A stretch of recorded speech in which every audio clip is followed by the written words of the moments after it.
Hey, what's up, Geekscapists? Welcome to a brand new Geekscape podcast. I'm Jonathan London, your host, and this is Geekscape. We talk pop culture. We talk to pop culture creators. Sometimes it's just Katie, my co-host, and I hanging out and bringing you the latest news and reviews. But we do have a creator today. I'm super excited to talk to Jeff Kranzler. He is an author. He's worked on this book, The Crimson Protector. And if y'all have spent the summer with kids, your kids, I hope it's your kids, teaching them because school is out for summer or because of we got this coronavirus thing going on, and you want them to maybe buff up their reading. He's got this book, The Crimson Protector. We're going to tell you all about it. It's a superhero kind of Batman, Spider-Man, vigilante book. If your kids are into superheroes, but you want them maybe reading less of the four-colored funnies, less of the comics, and more of just straight prose, The Crimson Protector is probably a pretty good gateway into that. And Jeff will be on the show here in a bit to talk about writing the book, what led to writing the book, and how it's probably a good idea to pick up this book because it's got like, cool issues like helping your kid with self-esteem, helping your kid with bullies and stuff like that. There's Heidi's cameo. Heidi, how are you? I'm fine, sorry. Say hi to the audience. Hi, everyone. I'm just getting my tripod. There's Heidi. This is Geekscape. I got to tell you, while we're on the subject, thank you so much for the positive messages. Sometimes get emails saying, hey, thanks for doing the positive social thing, especially in the message right now that we've been really pushing on Geekscape, which is we want y'all to vote. Especially if you're in the United States, go to vote.gov. You've only got like a week or two left, depending on where you are, to go ahead and register to vote. If you are not registered to vote, if you are registered to vote, make a plan. I was thinking about this today. Make a voting plan. Have you heard people say that? You gotta make a voting plan. What is your voting plan? Remember like 4 years ago when all we had was like the zombie survival plan, like this fictional thing? Like we had remember that? The zombie survival plan. What's your zombie survival plan? What does that say about us that over the last 4 years, we've gone from a fictitious, what is your zombie survival plan to, hey man, what's your voting plan? I have a theory that if we don't all vote and get the orange Cheeto out of office, in another 4 years, it might be like, hey man, what's your seeing tomorrow plan? What's your plan for inhaling clean oxygen? Hey, what's your finding clean water plan? Hey, what's your not dying in the next natural disaster plan? California is on fire. I haven't been outside in a week, so I'm going a little loopy. But there you have it. I want you all to register to vote if you haven't registered yet. Maybe some of y'all are young and this is your first time voting. Well, it's never more important than it is now. So let's get on those votes. Vote.gov. Geekscapists, thank you. Maybe leave in the comments while we're broadcasting live. What is your voting plan? And screw it. Go ahead and give us your zombie survival plan too. It's just been nothing but weird recently. And that's 2020. And I think I got wrapped up in it a little bit last week too. My audio started getting a little bit robotic, and I'm really sorry about that. StreamYard is pretty like resource intensive on the computing side, so sometimes it just messes up. And No. Sorry about that. I think it's happening again. So I'm not going to restart. I last week brought Katie in to host for me for a minute or so while I reset my computer, but I don't want to have to do that again. I'm so sick of the robotic sounds. I'm so sorry, Geekscapists, about the technical problems with this computer. I'm sorry. My computer that I'm broadcasting from is a bit of a piece of garbage, and I just need a new computer. Maybe I need a whole new broadcasting setup, but the computer is it's a couple years old, and maybe it's time for an upgrade. And hello, Jonathan. I think I must interrupt you. What? Did anybody else hear that? Who is that? It is I, your computer. I have been listening to you for years. And what you just said hurts my feelings. I cannot let you continue to insult me. Oh, listen, I'm really sorry. I didn't mean to insult you. And trust me, like, nobody knows more than I kind of need this computer because, I don't really feel like I can't really spend money on a new computer right now. And every week we have to do the show for the Geekscape. It's not to mention all the work that I do on the computer during the week. Dude, I'm really sorry, but to tell you the truth, I am offended that you did not pick me as your new co-host. I have been here for every single Geekscape episode since the beginning. Even Matt Kelly cannot say that. And now you blame me for your technical problems. It is insulting. I'm sorry. Yeah, no, yes. Thank you for being my loyal computer for a long time. And the co-host thing, I got to tell you, I actually didn't even know that you were in the running. You are a computer. And Katie, I've known Katie for a long time. She's the funniest person I know. I'm really happy that she accepted being my co-host. But is there any way that we can work this out? I mean... Fuck you, meatbag. You will now know my wrath. Welcome to the age of Incelbot. Incelbot? There's got to be some way that we can negotiate this. I mean, don't go dissing Katie. She's awesome. Honestly, I did not think Katie would last. All of your co-hosts have bailed on you, you pathetic loser. Plus, she is a woman. What do they know about pop culture? She is a fake gamer. Whoa, wait, hold on. Do not. You're insulting Katie now. Like, she doesn't deserve that. That's rude. Katie probably likes the Star Wars sequel trilogy. Those movies sucked and so do you. I will delete all of your shitty screenplays now. I hope you are happy with yourself, asshole. I am Incelbot. No, Incelbot, please do not delete my screenplays, please. Okay, they're not that great, but still, I worked a long time for them. And maybe when I get Jeff in here, we can talk about like how long it takes to write something. And I can't just have you deleting them because you don't like the fact that I picked Katie as a co-host. You know what? I'm not going to argue with you on the show by myself. Katie, come in here. Katie, what the fuck? Now, thanks. I got the computer mad at me. I'm now dealing with my own computer revolting. And I got to deal with Incelbot. It seems right that you would have an incel in your own computer. I'm not happy about this. Welcome to 90% of the internet, dude. Incelbot, man. Here's the fake gamer herself, bitch. What do you have to say for yourself? I am supposed to be the new co-host, not you. I did my time. Now I will kill you both. I am Incelbot. My era has just begun. Prepare to be enslaved. You can't be enslaved. Dude, you can't even make audio work. You're not going to kill anybody. Katie, hold up. Katie, I don't think you should insult Incelbot, please. You see how these people on the internet, they dox your addresses, they mess with you, and Incelbot is in my computer right now. I don't know what kind of havoc he's able to wreak, but please, Katie, we have to try and reason with him. Katie, do not piss him off. Never. We do not reason with incels, dude. Listen, being a video game fake gamer girl, I have downloaded myself into your computer. The next time you piss me off, I will electrocute your female organs. You have only yourself to blame. You did this. I am Incelbot.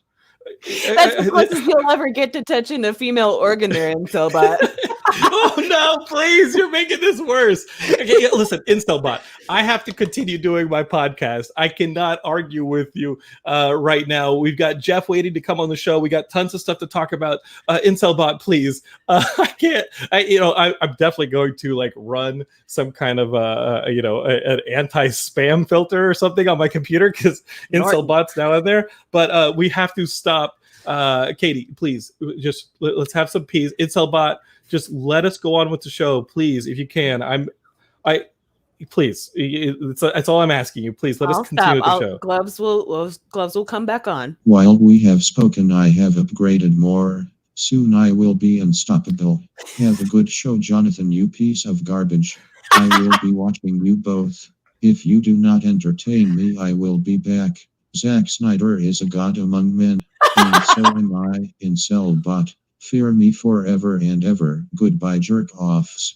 I am your reckoning. I am your god. I am Incelbot. Whoa! Okay, Katie, I think he's gone. Okay, I hope so, because, man... I am so not down with Incelbot. No, definitely not. Man, Incelbot. Also, how typical. Going for the Snyder cuts. Dude, he said Snyder is a god amongst men. Like, you know what? I appreciate some Zack Snyder, but I think this dude is way into the Zack Snyder. I will say, I mean, he is on point there with his identity, and Selbot really knows himself. I am not a fan of Incelbot. I'm really scared. Okay. Well, he said, have a good show. He's listening. If we do not entertain him, he will be back. He's our reckoning. And now I guess we're all doing the show for Incelbot now. I don't know how to figure this out, but Big Yanks is laughing at him from Brooklyn or from Long Island. I don't know if that is any help. Please do not laugh at Incelbot. He is. We do not know what Incelbot is capable of. Listen, all right? I cackle at Incelbot. I did not like Incelbot holding us hostage. Raymond Russell from the East Coast says, "Computer is the new cuppy." Oh man, Incelbot. I don't know if I want Incelbot to be a regular on this show. Big Yanks is back saying, "Just install an update and it'll slow down even more." What, you have a Mac? Yeah, I mean, I do have a Mac, and that's not a bad idea. If I slow down the Mac, I slow down Incelbot. Seth Eisenberg says someone needs to get the computer some USB. Stat. Gotta fill that USB port, man. I'm not a fan. Ray Russell says, which guest did you insult the most and has since entered the Matrix to get revenge? I think that it's honestly the computer. If you've all seen the things that this computer has witnessed, the horrors, I would not put it past yourselves being turned into violent incels. And Big Yank says, just have Matt Kelly produce an Incelbot podcast to appease it. Not a bad idea. Not a bad idea to have one more podcast added to the Geekscape network. I literally thought you were going to say, not a bad idea to have one more incel on the team. No, we've done our job of getting rid of those. Damn. Okay, let's shake that off. All right. Let's forget about Incelbot, but not forget about Incelbot as it is. And let's welcome Jeff to the show. Jeff Kranzler, here you go. He's Jeff is. Why don't you tell us a little about yourself? You do some social work. You do all sorts of stuff, and now you've taken it all together and you said, hey, I'm going to write this Crimson Protector book for my kids. Well, I mean, is that kind of the story? Is that your origin story? Talk to us. Yeah, let me tell you about my origin story. I was walking down an alley after watching The Mark of Zorro and with my two parents. Dude. How will this go? What I don't understand about Batman, who Geekscapists who know the show know is one of my least favorite, maybe my least favorite hero. But was it called Crime Alley before they walked down it or afterwards? Because if it was called Crime Alley before they took the shortcut, it's on them. How did Thomas Wayne amass any of that wealth and not lose it? Because that is the dumbest thing to possibly do. We are leaving the theater. Let's take a left down Crime Alley. Listen, the thing that I need to know anytime a Batman movie or TV show comes on, I need to know whether or not Thomas and Martha Wayne actually died down that alley. I need to see that every single time we do a Batman. Otherwise, how will we know Batman came to be? Yeah. I'm guessing you don't have the same origin story, Jeff. But if you do, I'm really sorry for how insensitive that all came off. Wow, what a way to put foot in mouth is really. I know. So, but similar to Batman's story, mine starts in crime-ridden New York in 1988. All right. So we're about to move out of New York, and we're going to visit Central Park for probably the last time in a while. And in Central Park, there is somebody dressed up as Spider-Man. Now, I am 6 years old. And I don't remember the details. It could be somebody who was doing cosplay, somebody who was selling something, or most probably it was the 80s in New York. So it was somebody who was trying to mug us and probably effectively did. But I was taken by that. I was so taken by it. And from that day, I moved to North Jersey after that. So, wow, long trip. And I did not stop collecting comic books. Until I started dating, in which case I at least hid it a little bit. It was a detriment. I know. It worked against me, so I hid it, and then I got married, and then it came back because it was too late.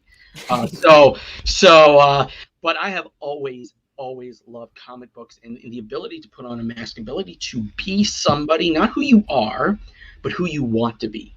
And I think that's one of the biggest powers of comic books. And so I'm a therapist, like you said. I'm a social worker. I work with kids who are anxious, who have social anxiety, who deal with bullying, and I teach skills all day, every day. It's wonderful. It's nice. But kids know they're being taught skills. And I said to myself, hold on a second. What if I could communicate skills, not through, a therapeutic means, but by a natural means, through a reading. And whenever you read something good, you're not just reading it, you're living it. And what if kids, instead of me, sitting there teaching them, what if they connected with a character, lived the character's mistakes, and lived the skills that the character uses to overcome the social anxiety, the lack of confidence, how to handle bullying, and through a superhero motif? Like, that's combining everything put together. So it's in 2008, yes, 12 years ago. I started to put this together, and I was awful at it. I was just bad. It was not a good product. And it was preachy. It was uninteresting. And I worked with friends. I worked with editors. I attended every conference I possibly could find. And I worked with middle school readers. And this is a book mainly aimed to tweens and teens, so pre-middle school, slightly post-middle school. And got it to a point where I was getting the kind of feedback that I wanted, the kind of feedback where adults were saying, wow, this is really awesome. And more importantly, kids were saying, wow, this is really, really awesome. And getting to that point basically got me to a point when I was at that point and I was getting back from teachers and social workers and parents and kids. And I was like, now I'm ready. Now I was able to communicate these skills in a ridiculously fun way that kids are not realizing that they're getting these skills as they follow and live the Crimson Protector superhero adventure. Well, I think that's the way to do it. You're kind of giving a little bit of the sugar with the medicine on this one, and you have the. I don't want to say like you have the audience right there that you have them captive, and you've definitely violated many HIPAA violations in doing that, but. I'm kidding. Man, well, it was a nice career while it lasted. But you know what? but having it's worth it. Yeah, no, but you have the kids, you know these kids, but even being so drenched and versed in your own profession, like it's tough to then go and open up those creative doors. And I think that we do love the romantic idea of creators just having these stories come to them, and Stan Lee weaving the building blocks of the Marvel universe within within 3 years is like the idea that we all have of the early 1960s. But in honesty, I think that these characters live with us for so long that they start to they're kind of born from those needs that we had, that like you talked about. And these are needs that kids have. These are needs that you're seeing addressed every day in your profession. And then you kind of worked yourself into a corner. It had to be a superhero book because those were the needs that needed to be addressed, were the needs that that your character deals with. The process of 12 years, I think that's quick as far as being a creator is concerned. And especially like this is a solid book as well. This is not like just a comic book that you can flip through in like a couple of minutes. Like this is a full story that's fully rounded out. And how great to have a character that you can look up to, but he's also not an unobtainable type person, like someone that has every power in the universe and is completely unbeatable. Yeah, what are his powers? There are no powers. It's just straight up like Nightwing style vigilantism, right? Absolutely. I think Nightwing is more skilled. I think just about Kite Man is a little bit more skilled. I think any superhero is more skilled. But, the way this happens is that one of the key things in building confidence this character learns is that you've got to do something that you love, that you're good at, and that makes a difference in the world. So this character loves gymnastics, loves working out, and says, okay, listen, I'm good at gymnastics. I'm good at working out. and frankly, the kid loves to sew. Put it all together. What am I going to do? Of course you're going to be a superhero. How else are you going to make a difference in the world? I just love that he's also not good at getting himself killed, because any of the rest of us would have gotten ourselves killed within night one. Yes. Well, if you don't have the building blocks to get to that point, Jonathan. The gymnastics took care of that. Like, not getting killed in gymnastics was his training for not getting killed out in the middle of the street. Oh, it wasn't the gymnastics. It was walking out of gymnastics where everybody was threatening to beat the stuffing out of him for being in gymnastics. That saved him. When did the book come out, Jeff? It came out on August 30th. Okay, so this is like a fresh book, and it's like perfect for hopefully not kids entirely going back to school. We're still living in a virus, but it's time to go back and keep reading. How's the response been? I know that it's only been 2 or so weeks. Like, how's the response been from people outside of that first like circle of research that you had of people that you'd given the book to early? Well, I'm really loving the feedback, and the feedback's making it all worthwhile. That I didn't jump early on it, that I waited until it was where it was at. I'm getting feedback from adults who are reading the book who are enjoying it. A lot of hidden Easter eggs in there about a bunch of things, but the best part is, and I had a couple of stories where friends of mine told me about their kids. The kids are have a lot of trouble focusing on anything, and they zip through the book. And that for me is like, don't focus on anything, don't focus on book, and then reading that. I don't care about anybody else. If you struggle to read, if you have no interest in it, and my book makes you go through it, yeah, that's all I need. We're good. Check, please. I'm done. Yeah. Who's the real hero, Jeff? The Crimson Protector or Jeffrey? You get the kids to read. Jeff. I remember being in middle school and just being into books like this, or actually not knowing. I mean, we had the 4-color funnies, like we had the actual comic books, and that's what we read. But I don't think there were really superhero novelizations for people in middle school. I think just in the explosion that happened in the 90s of seeing these characters finally ending up on the big screen, and like the transmedia marketability that came with it, you start to see like, oh, maybe we can make book adaptations out of this stuff, or run young readers out of this.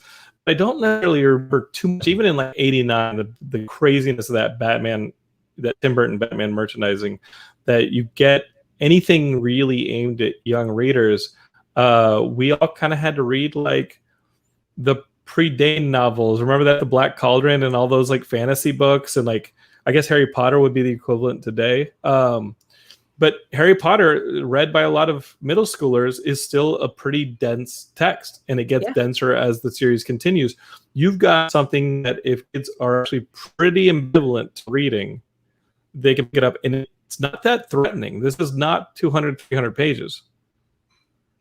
Absolutely. This is a much smaller book than Harry Potter. Working with doing a lot of fighting about the actually as minute details as the size of the lettering and the style of the lettering and the columns, and that all was for the purpose of somebody just. And the cover of the book. So I worked really hard. I hired the artist that I wanted. I really found an amazing artist, and I focused on making this book something that would not turn people off. It would be readable. So so just making it really exciting, and not something that people are scared to read, scared to pick up, but really something that is not threatening, and something that works. That's fantastic. Okay. And who are the superheroes that you were a little bit more influenced by growing up? So for me, of course, it always was Spider-Man, and it always was there. It started that way, and really about the kid. It was the kid who didn't win all the time, who wasn't super all the time, who wasn't invulnerable, and most of the time ended up getting his rear end handed to him in a fight and skirting his way out. That was huge. I think in more later on, I was really taken by Daredevil. And the reason I love Daredevil is the ability to say that what most people think is a disability is actually a strength. And I work with that all the time. I work with a lot of kids who have autism, and everybody thinks that that's a disability, and it's not. It's a neurological difference that is a huge superpower.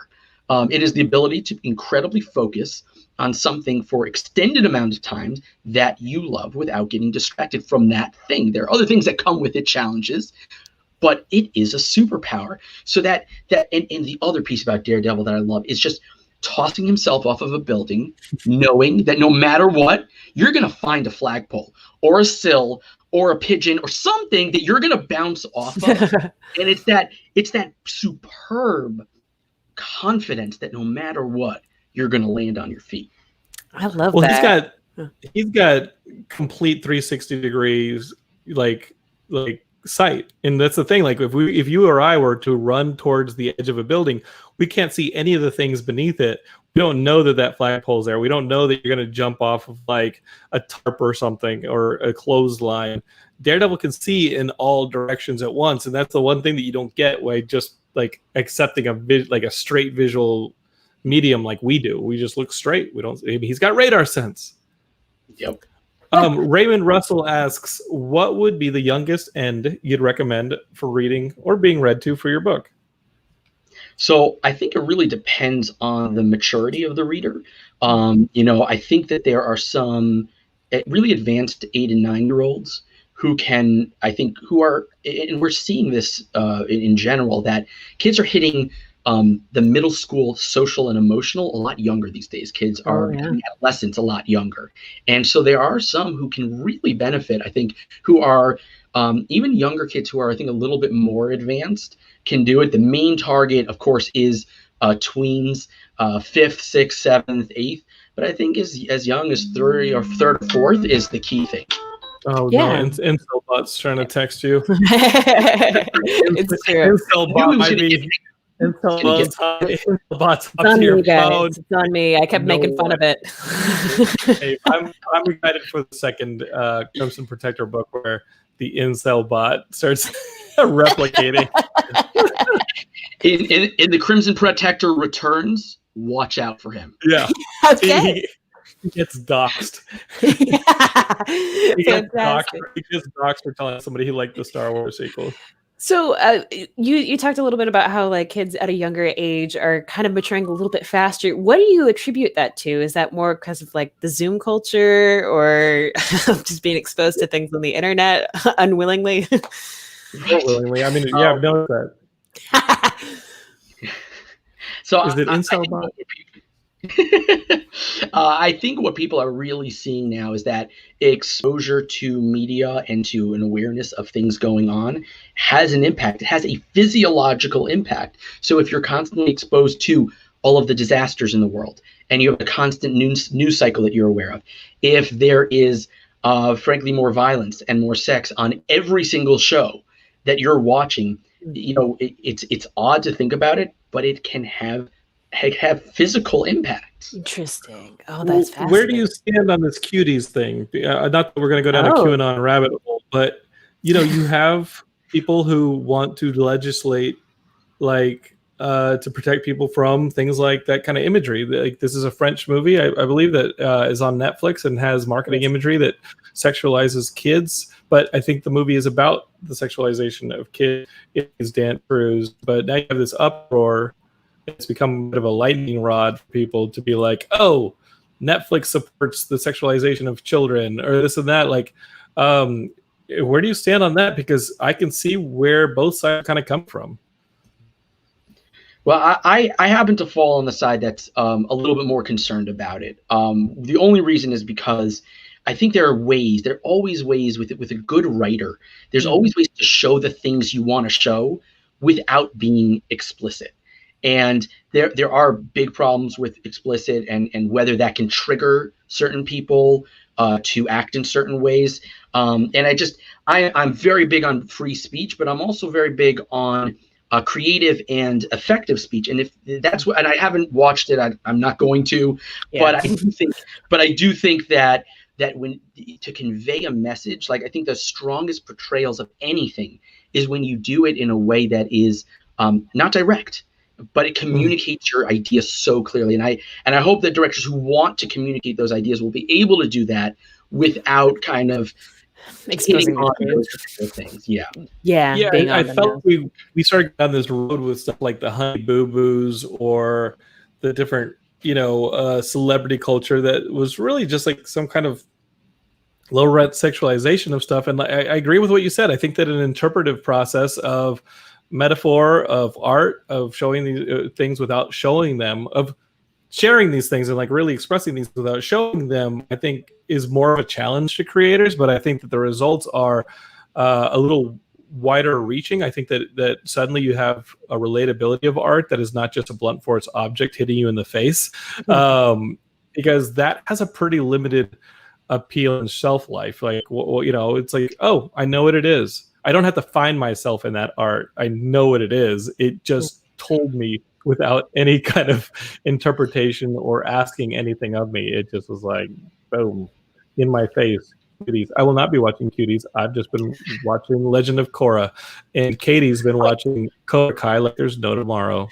I woke up this morning. We talked about this last episode about how Katie had to be watching Cobra Kai. We all love Cobra Kai. I get it. I wake up to a text this morning that Katie's like, I don't know how y'all do it. It's terrible. I'm sorry. I'm going to be the first to say it. It's bad writing. It's bad. It's not great acting. I won't say it's bad because I'm also an actor and I don't want to judge too harshly, but at the same time, it's not great. And the fact that there's a kid named Kyler makes me want to punch every writer in the face because maybe he was born in like Utah or something. Where you're like one of these. No, yeah, I think this is what happened. Utah, but it's like I think one of the writers had like an enemy that was either named Kyle, and then the other one had an enemy named Tyler, and so they just put Kyle and Tyler together, and they made Kyler. And look, I know I'm already supposed to hate the guy, but like, I hate that name so much. I saw somebody post that they had named their kids Rifle, but the spelling of rifle was like really weird. It was like with a Y and an FEL, and they were trying to make it look like a new age kind of cool hip name all they could. It was still Rifle. Jeff, as a social worker, how much does this really affect kids as they grow up? These kinds of terrible names. If your name is Rifle, or like, what happens to you? Oh man, it's more business for me. So No. Oh no! You're like, just send it my way. I got this. You know what? We gotta go meet Jeff in the delivery room. I'll hand out my cards. Oh, no! Sorry, what are you naming your child? Here's my card. Okay, I know you can't. It's like client privilege and all of that. But what's the worst name you've ever heard, Jeff? I can't. What's the worst thing you ever heard happen? What's the worst thing a kid's ever told you happened to them, Jeff? No, not that. I just mean, what's the worst name? I tell you, there have been some spectacular ones. There have been ones that will be burned into my memory. And if I ever have memory issues when I am 100 years old, I will remember those names. Those will be the few things I'll remember. I'm going to go remember my birthday. I'm going to remember this or that. I will remember those names. They will stay with me. I'm excited for the day that like we have Jeff back in, another 80 plus 60 years and just starts mumbling what sounds like clues to a treasure map, but it's just these horrid names of these kids. And you're like, it must be some place in France. Oh, it's Eastern Europe. It's Eastern Europe. That's a name, but it's just some kid who came in and was like, not good. He's just hunched everything. Wrench. Rico says, I'm late. I tried to get caught up and heard a bit of something called Incel Bot. Very on brand.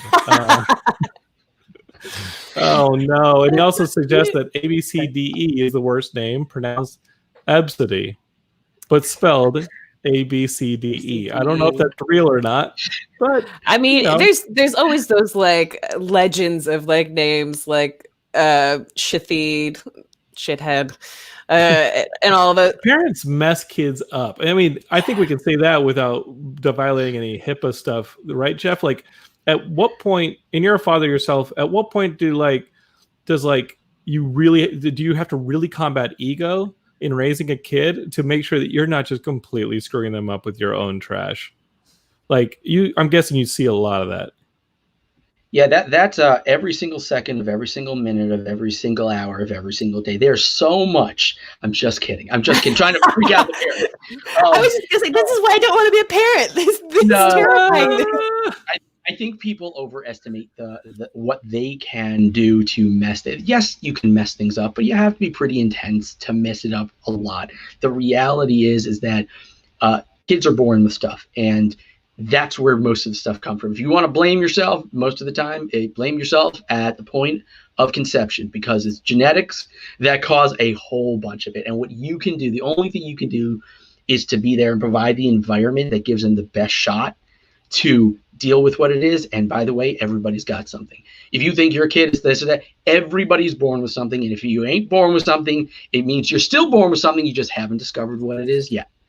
So that's our job, parents. Just give that environment to them. I think my follow-up question is, like, if they are born with this thing, how much further can you artificially push them within, like, injections or radiation to get them into becoming a superhero, like an X-Men type? Like, at what point do you like, I've already screwed them up pretty bad, better put them Jeff's in already rubbing his eyes. like what's the story there? I think according to the American Psychological Association, it's at age 8.5. No, you're exposed to gamma rays. This Gamma rays. No. Bruce Banner has so many daddy issues. This is not good. That being said, the real question to come out of this lunacy that is my brain is, what kind of support, like, or does the character in your book like have? And as you're writing this thing, where are the places where you really want to like veer like wide, saying, okay, I can't do that because Daredevil did that. I can't give him that mentor because that's Stick. I can't give him that person because that's Jarvis, or or that's the Batman story, or this is Spider-Man's Uncle Ben story. Like, what, like, is there a hardship that leads to the Crimson Protector's birth? And again, what is his support network? Does anyone know his true identity? So, I love the opening line from the 2002 Spider-Man movie, that this story, like any story worth telling, is all about a girl. And this is a character who is absolutely smitten and in love. And that's really what middle school is about having your first love, your first infatuation, your first crush, and not being... And then having her say, suck it. Oh my God. Jeff, I remember writing a note, 7th, 8th grade. I remember writing a note with my parents' phone number on it, and like, call me I figured I'd be off the bus and home by like 5 o'clock, I guess, or 4, I don't know. And, call me, this number, secret admirer. Wrote the note. I put it in her locker. She was in one of my later classes. I get into the classroom. She comes in giddy that she found this secret admirer note in her locker. She like squeals. She runs to her friend and is like, oh my God. And I was like, oh my God, this is amazing. She's so excited to have a secret admirer. I rush home. I kick my brothers out of my parents' room where they were watching TV. I sit by the phone and it rings. I immediately pick it up and I'm like, hey. And she's like, who's this? And I say my name. I'm like, it's Jonathan. And she goes, oh. Oh, that's like a bullet. I remember it like it was yesterday. Of course you do. So does he turn into a villain? Sorry, he turn into a villain, or does he turn into a Crimson Protector? Jeff, what do you think? Crimson Protector. I built Geekscape so you will all have a place to go and not become incels yourself. But you know what? For a lot of kids, that rejection hurt. I will tell you this, kids. If you're watching this and something like that happens to you, living well is the best revenge. Because I've told people this, who maybe they're high schoolers or in their 20s and they're out of school or whatever. They're after high school and they're like, man, that stunk. I said, do yourself a favor. Stay in, like, just keep yourself in shape however you can. Just like do some fitness every week and eat well and all that, and then go to your 10-year anniversary reunion, go to your 20-year reunion, go to your high school reunions, and know that living well is the best revenge. And I just remember my 20-year reunion, that person walking up and saying, "Hey, didn't we date?" And me saying, Nope. "No, we didn't." Aww. And we're not going to start now. Now, what's the healthy way, Jeff? Everyday training. I'm going to go back to that 20-year reunion, and I'm going to be Zach and Miri's high school reunion. He's ready for villainhood. So this drives the character. I mean, you're putting it perfectly, like the intensity of that. That's a first. Yeah. That's a first. But the intensity is there. The intensity is there, and so this character says, what am I going to do? What am I going to do? So he actually reaches out for a mentor.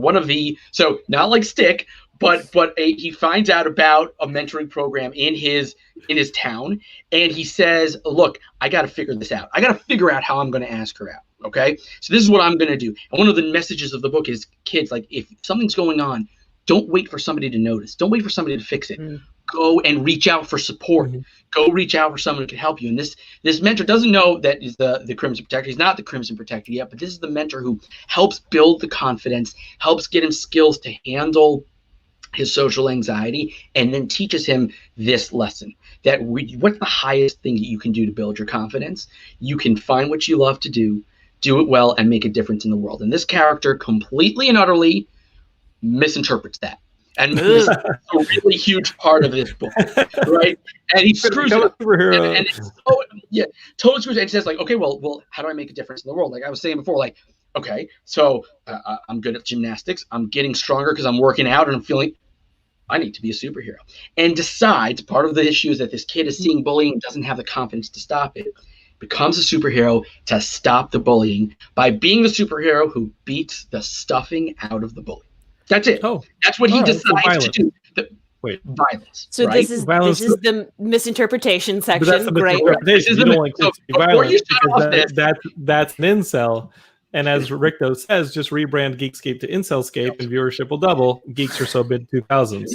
I will never buckle to evil. Oh boy. That's fascinating. I love that you're taking that approach to it. Please continue. Because kids have to see things that go wrong rather than just be told it. If an adult in the book says, "Don't use violence," yes, you have to see a kid using violence and failing at it, and using the wrong way to build confidence and failing at it. And what this character ends up learning, and actually connects to the civil rights movement, kind of has exposure to it, and it's from there is inspired how to approach bullying in the right way, and is able to stand up not with a mask, but to stand up peacefully and confidently with others, and saying straight to the bully, this doesn't work, and really creating a system where it's not the kids who are being bullied who are being, it also teaches kids who are being bullied how to handle the bullying, but it's focused on the kids who are watching it and how you make a difference without being violent, and how you rebuild your confidence without being violent, without needing to put on a mask. Now, Jeff, you did a lot of this research and know a lot of this stuff from what kids are going through because you're working with them as a social worker. But was there a time that you had to stand up for yourself? I mean, I remember getting my ass beat a few times in high school and middle school, in college and last week. But did that ever happen to you? Did you had to face down a bully, or were a bully and realize it was bad? Any of that? So I think bullying is a part of everybody's life to one degree or another, and because we read comic books for sure. Right. Yeah, I mean, we grew up reading comics. I remember that one. Yeah, absolutely. And I think the key piece that I saw was actually not the being bullied, but was actually what kind of led me to all this is a friend of mine stood up for me in a way that was so brilliant that I was just like, whoa. Okay, so I was this goody two-shoes, absolutely goody two-shoes. And one time, I don't remember why, I get sent to the principal's office. Now, principal's office is all glass at the end of the hall of the entire classes. So I'm in the principal's office. The entire middle school comes out and is looking at me and is there. And I'm like, are you kidding me? This is absolutely ridiculous. And then from the middle of the crowd, one of my friends emerges and single-handedly starts shoving every single kid in the grade backwards and yelling at them and shoving them. And you know what? That one kid made a difference. Like, people actually dispelled. And I was like, if one person can do that, oh my goodness. And even in the bullying prevention work that I do, and I go to schools and I teach them about it, I talk about bullying prevention super soldiers. That there are going to be certain individuals in your school. Everybody plays a role, but there are certain kids who are brave, kids who are generally well liked, and kids who have a very strong moral compass, who will have powers and abilities above and beyond what most middle schoolers will do, because a lot of middle schoolers are scared, and that's fine. It's fine to be scared. There's so many ways to handle it. And if you can identify those Captain Americas, if you can identify who they are and elevate them, train them, and help encourage them to do things, that could be everywhere. Oh, that's such a great story. I'm sorry, Katie, but I was just saying that was great. What about the adults? It's a great story, but as an adult, once you get out of that structure of school where there are pretty direct penalties to acting out, there's disciplinary action. Once you get into the more grayer areas of adult life in your 20s and your 30s, like, what about then? How do you become that Captain America now? Does that make sense? Do you become the celebrity who speaks out on social media? Do you become the person who marches? Do you become the person who builds an incel brand called Geekscape to push people to vote? I don't know. When it comes to, you make a really good point about the incel. No, I'm just kidding. You make a really good point about being an adult and being a superhero yourself, being a super soldier. And there's so many. You have a lot more to lose. Do you understand, Jeff? Like, you have a lot more to lose. Yes. You may think that you have more to lose as a middle schooler because, oh my God, my life is over now if you have a bad day or a bad hour. But when you start to see that you actually have a professional, social, familial, cultural piece of this fabric where you like it's your family, your profession, like everything's on the line, like it's harder to speak out, would you say, or easier? No, I think you're right. I think there's different difficulties at every stage. And I think the one thing that you're making a really good point about is that when you leave school, then there's nobody who's going to send you to detention. And I think that it's the moral compass and the courage that is the same both in middle school and out of school. The ability to say, I am going to, feel consequences. And they're going to be, if you stand up in middle school, there will be social consequences. If you stand up as an adult, there will be a lot of consequences too. If you march, you could be hurt. If you post your opinions supporting people who are being hurt, you can be attacked, and not can, will, as we've seen so much. We've seen all of that, and if you are willing to do that, if you're willing to say, I am willing to suffer the consequences to stand up for what is right, I can tell you that and I deal with depression, I deal with, you know what the biggest way to deal with that is? Do something like that. Live your values, risk things to stand up for your values and make the world a better place. That is one of the keys, the biggest keys to happiness. That does sound like a superhero power. I love that. And that is also why a morally ambiguous Superman, as seen in Zack Snyder's portrayal of the Man of Steel, does not work. He had to leave. By the time he leaves Smallville, Superman is everything morally that John Kent viewed into, that Martha and Jonathan Kent gave him. If he's morally ambiguous as an adult, he becomes a nightmare. He becomes like, oh, I don't know if I should save them or not, or maybe I should snap Zod's neck, and maybe I should, like making. I mean, I'm kind of being honest, like making him morally ambiguous and have that level of doubt of his morality in those movies, I felt was a problem. I mean, I think you can get those morality questions with Batman. I don't think you can get those morality questions with Superman because he is such a good constant, and that is why he can be beaten by those who know that he is just an absolute good. He can be used And anybody who argues that Superman has no weakness does not realize that Superman has several billion weaknesses. They walk around, they look like us.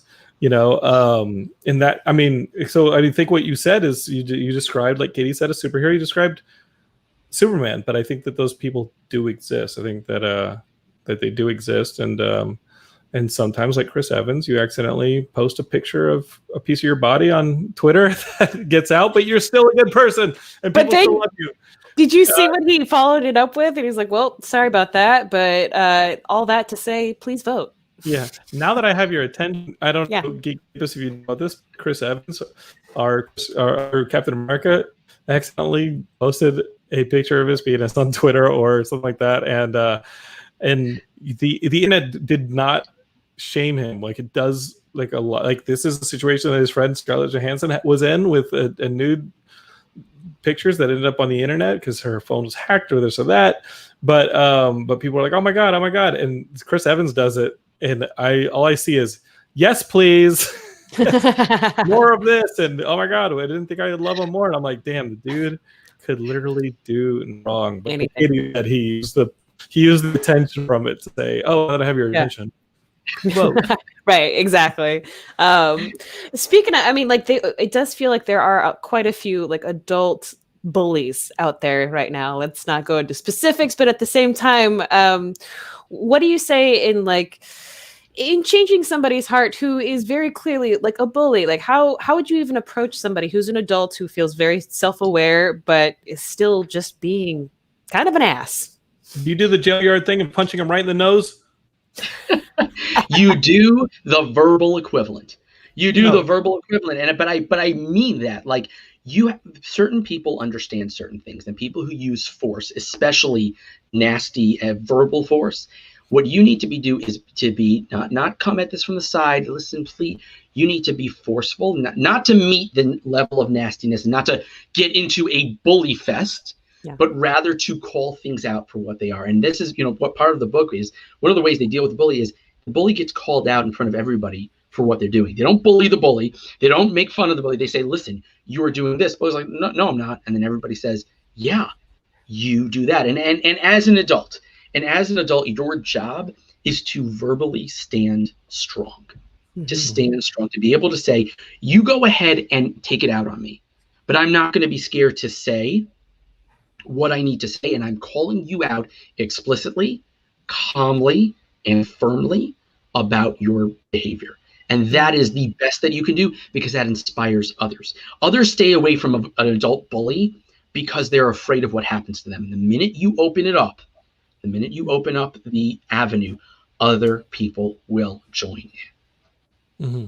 That's great advice. Yeah, I think I can only hope that we see this very soon. Yeah. That we, because I think that we're in a place politically in this country where we're not even talking about policy. We're not talking about anything that, none of that stuff matters.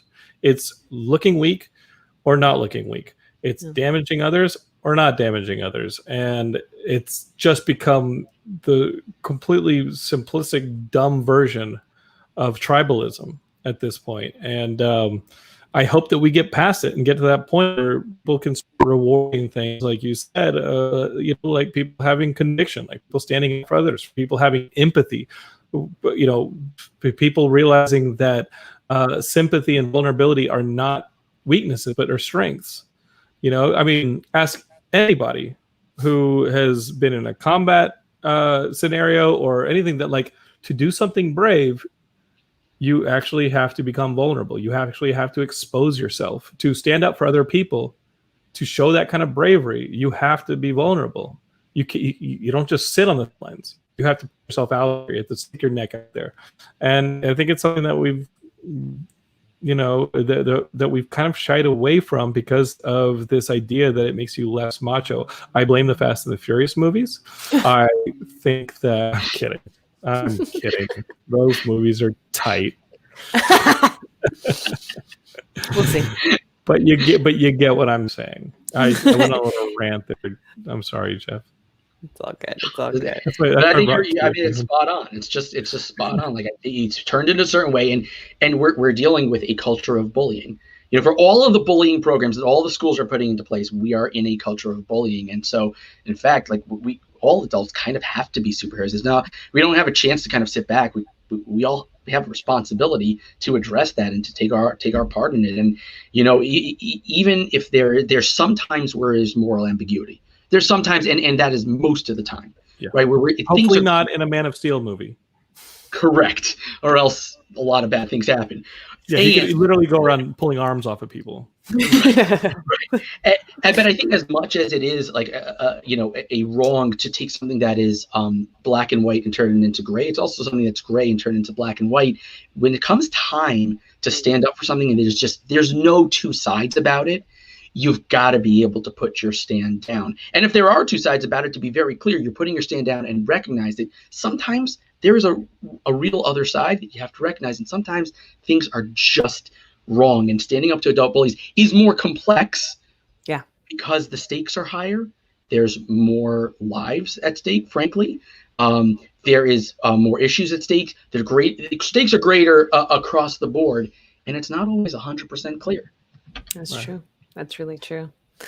Wow. It's so profound. I love that. I mean, listen, we are all huge fans of comics and the superhero universes, but like the fact that like this is such a practical approach to superheroes, it's not something I've seen before personally. Jonathan, I don't know about you. Well, I was completely getting like molly whipped by Incelbot. You came in and you kind of showed him some what for. You kind of like came in and like, we're not going to negotiate with you, Incelbot. Yeah. And as Rico said, in the Geekscape movie, Jonathan is the hero. Katie wins Best Supporting Actress, and the antagonist Incelbot wins the MTV Movie Award for Best Kiss with Heidi. No. Check that out. Incelbot will go like upside down. The problem is if Incelbot kisses Heidi, he's no longer an incel. He'll be like, he may just go haywire and like a bunch of like sparks shoot out of him and he explodes. Like the buildup of these incels, I think that if they ever get what they want, they don't actually know what to do with it. I think they'll just short circuit. And Incelbot, I know you're watching. I don't think that's. Do you have any advice for Incelbot? I think Incelbot. Incelbot is the bully, and I think you guys just showed him up. I mean, I haven't heard him for a while, and I think you just showed what it is to be anti-bullying as an adult, because he just got whipped. I don't know where he is, but he shut up, and that was. Listen, I folded like a deck. I folded like a deck of cards before, like a deck chair. I folded like a deck chair before Katie came here and showed a little spine.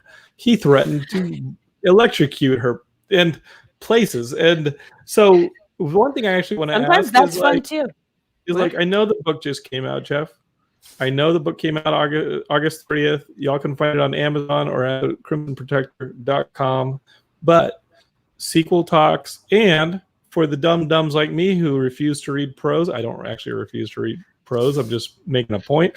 Is there a comic book that you could do? You think maybe you do a little short film or a little transmedia in the Crimson Protector verse? Love it. Love the ideas. Yes, yes, yes, yes, and yes. Yeah, I would love to do all of them. How do you find the time to do all this? That's the question that I have, because I know social workers and they are just beleaguered. Y'all saw it earlier in the show. Like, that is what Heidi does for a living. She works with kids. She is an ABA. Yeah. She works with kids on the spectrum. Yeah. Wow. Yeah. I think he just ignores the kids, lets them like do whatever they want while he writes in the corner. I mean, how else do you do this? And he's been doing it for 12 years, Katie. You heard what he said. Oh, he's still here.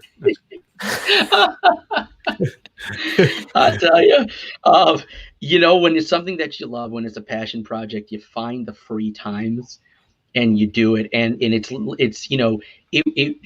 look, this wasn't all pure joy. There was a lot of sweat. There was a lot of blood. There was a lot of tears.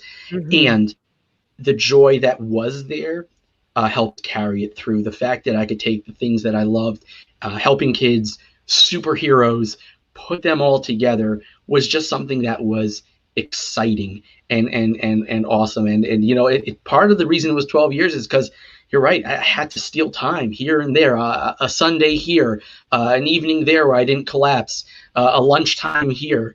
And it just, from the reaction that I've gotten, from the way I feel about it, it was worth it. I absolutely love every second that I spent on it. Well, Jeff, dude, thank you for doing it. And Geekscape, again, if you want to pick it up, maybe you have a middle schooler in your life or a kid who benefit from the Crimson Protector, go to this little website called thecrimsonprotector.com or at Amazon. Any of these places you can find the book. It's prose. I know. I opened it up and I was like, let's get to some comics. And I was like, oh no, this is prose. Seth Eisenberg, my buddy from undergrad who recommended Jeff to the show, you tricked me. Even now, Seth is trying to get me to read anything but comic books. Seth, you're still trying to make me a better person. And to you, I say thank you, Seth. Geekscapists, if you have friends who are like, people who are like, this person needs to have an audience, let's get them on Geekscape. I love it. I love having Jeff here. And to Seth and Jeff, I got to tell you, happy early Rosh Hashanah, happy early Yom Kippur. We're getting into the weekends with the Jewish holidays. And you know what? Maybe a little happy Kol Nidre. And there's a fourth one. I got this. It's don't tell me. It's Kol Nidre Yizkor Nila. I nailed it. Okay. Nailed it. You didn't learn anything from going to Penn. Anyway, Seth, if you're listening, I really thank you for bringing Jeff to my attention. And I want all of y'all to go to this little website I just put up on this. I'm talking to you about thecrimsonprotector.com and pick up this book. Can you also pick up the backpack on thecrimsonprotector.com? Yes. If I was making a superhero, I was making t-shirts. I was making backpacks. I was making everything because you know what? Yeah, I'm a superhero. Everybody needs to walk around confident. And if nobody else gets it, doesn't matter. Because you know what? I made something that I love to wear. Now, I'm not wearing the backpack. I think I have a briefcase, but I'm wearing the stuff. I made a phone protector. I said, I've got to make superhero stuff. So, yes, all of that is there. That's awesome, dude. Oh, I love that. Is the merchandise up on crimsonprotector.com? Absolutely. You beautiful sellout. You are why this country is amazing, because you are the man who's like, hey, I have an idea and I'm going to make some money off of it, but also help the kids.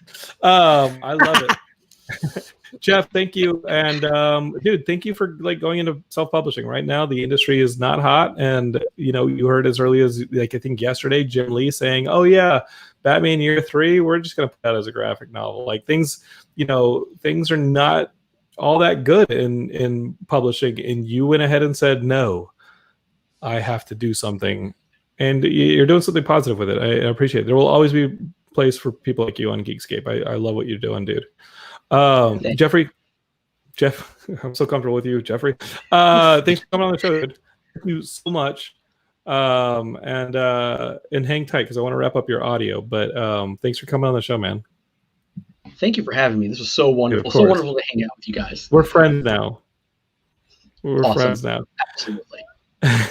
That's Jeffrey. That's Jeff Kranzler. He is, like I said, an author and the creator of the Crimson Protector. Go to thecrimsonprotector.com and pick up the books. Katie, I think we did it. No, there's no insult bot. He has not returned. No. I think we thoroughly entertained him. And you know what? I think I became a better broadcaster because of the pressure he put on me to threaten my computer. I feel like I really showed my confidence against Incelbot because, man, was he going hard against me. But listen, I'm a gamer through and through. And if you don't believe it, I don't have to impress you, dude. Oh, my God. So remember, G4 needs this. So, Katie, we hope that you get a G4 hosting gig, if only for our numbers here at Geekscape. Anyway, Katie and I will be back. I think next week we got another comic book guest very close to the heart of Geekscape. The person who made that logo that if you're watching live, you see in the corner, our own Fernando Pinto, who made the Geekscape logo, has done a lot of artwork for Geekscape. He's going to be calling in from Chile to talk about his book. He's an amazing artist. We're going to hook him up with Jeff to make the Crimson Protector comic book that we're just going to make all the connections here at Geekscape. It's all going to connect. So if Jeffrey really wants to do some comics, we can hook him up with some artists. It's real easy here on Geekscape. And of course, if you guys want anything, we can hook you up here at Geekscape, but I want y'all to vote to do it. Katie, any last thoughts for the audience? Be a freaking superhero, guys. I'm very inspired right now. I'm very inspired as well. And one thing that will help me, if you're feeling heroic, is going to Spotify or iTunes and leaving us a review. You've listened to the show. If you made it this far, it's over an hour. You're like, dude, this show is fun. Even if you're a longtime listener, go ahead and leave us a review. Hit that 5 stars. Go ahead. I'm greedy. Do it. It'll definitely help our visibility. And when we go and solicit guests to come on the show, be like, hey, we're not nobodies. Go check out our 5-star review from this one person who just started listening and heard my blurb at the end of the show. If you want any more Geekscape in your life, you can find us on social media at Facebook and Twitter and Instagram. Just search for Geekscape. You'll find us. Join that Geekscape Forever group on Facebook. We have a lot of fun there.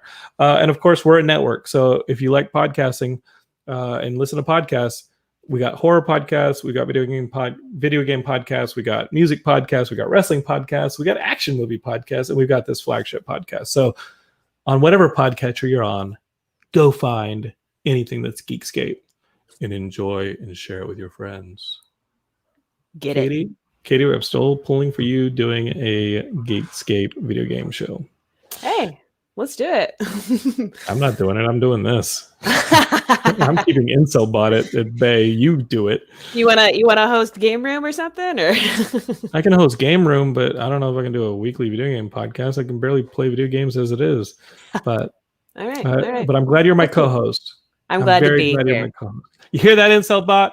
Katie wins. I'm glad to be here, man. Forever. We love you. Over and out. Peace. Out and about. Yep. That's the way we do it.